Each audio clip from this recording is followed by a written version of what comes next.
हेल' लोगोफोर, बे समाव नोंथांमोनजों मोनसे गोदान भिडिअ लानानै फैदों। दा बेवहाय नुनो मोननाय जागोन जे नोंथांमोना सावगारियाव नुदों आरो बे सावगारियाव नुनाय बेसादखौ नोंथांमोनहा बयबो नुबाय जानो हागौ। ओमफ्राय बेखौ बबे जायगायाव नोंथांमोना बांसिनै नुनो मोननाय जायो बेखौ जाहैबाय बबेबा मोनसे कम्पानिनि न'नि गोजौआव, बबेबा मोनसे नोंथांमोना प्राइमारि स्कुलफोरनि ओंखाम संग्रा न'नि गोजौफोराव नुदों जानो हागौ। दा बयबो सिनायबाय आरो सिनायखानायखायनो नोंथांमोननि सिगाङाव बेखौ सावगारि दिन्थिनानै होनाय जादों।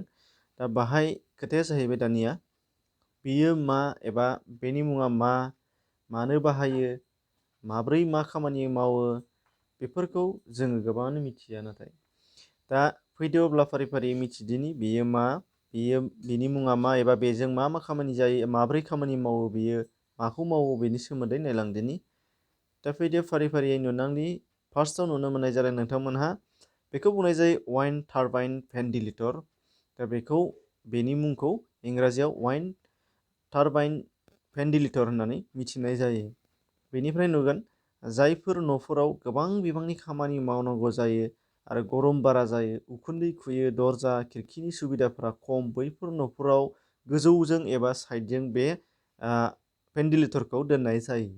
दा जायफोर न'फ्राव गोबां खामानि मावनांगौ जायो, माने सानसेनि बेलायाव कन्टिनिउलि जायफोराव खामानि मावनाय जायो, जायफोर न'फोराव जेरैहाय हमनानै ला कम्पानि, दा बे कम्पानिफोराव खामानि मावनांगौबा गोबां गरम जायो, बे गरमखौ होखारनो थाखाय बेखौ दोननाय जायो। आरो जायफोरा उखुन्दै खुयो, जेरै प्राइमारि स्कुलनि ओंखाम संग्रायाव नोंथांमोना नुनो मोन्दोंमोन, दा बेखौ नुनो मोन्दों। आरो नों आंहाबो बेखौ गावबा गावनि किटचेन रुमाव बेखौ होनानै लानो हानाय जायो। बेनिफ्राय फैदो बेजों न' सिंनि गुदुंनि बारखौ बायजोआव नारगार हरनाय जायो। बेखायनो बिनि सिङाव माने बे नोंथांमोना जायखौ सावगारियाव नुदों सायाव, थिंनि सायाव, उखुमनि सायाव, दा बेनि सिङाव फांखा लागायनानै होनाय जायो। एक्सुवेलि दा फांखाजों बार लांग्रा बे फांखाया मा होनदों, जों जेखौ सरासनस्रा गरम मोनोबा जों न'आव जे फांखा एबा फेनखौ लागायनानै लायो, दा बियो उल्था दिगजों गिदिङो आरो उल्था बारखौ उल्था बुखारो। मानो होनबा बियो न' सिंनिफ्राय गोजौआवसो बुखारहरगोन। नाथाय जों सरासनस्रा लाग्रा फांखाया सिलिं फेना जाहैबाय जोंना गाहायथिं नोंथांनो बार नारगारो, नाथाय बे भेन्टिलेटरनि फांखाया गोजौथिं नारगार हरगोन, माने रुमनिखौसो बाहेरायाव माने गिदिंनानै बुखारना हरगोन। जिहेथु बेनि थाखायनो दा बेखौ फांखाखौ उल्था लागायनाय जायो आरो उल्थासो बेयो गिदिंखागोन।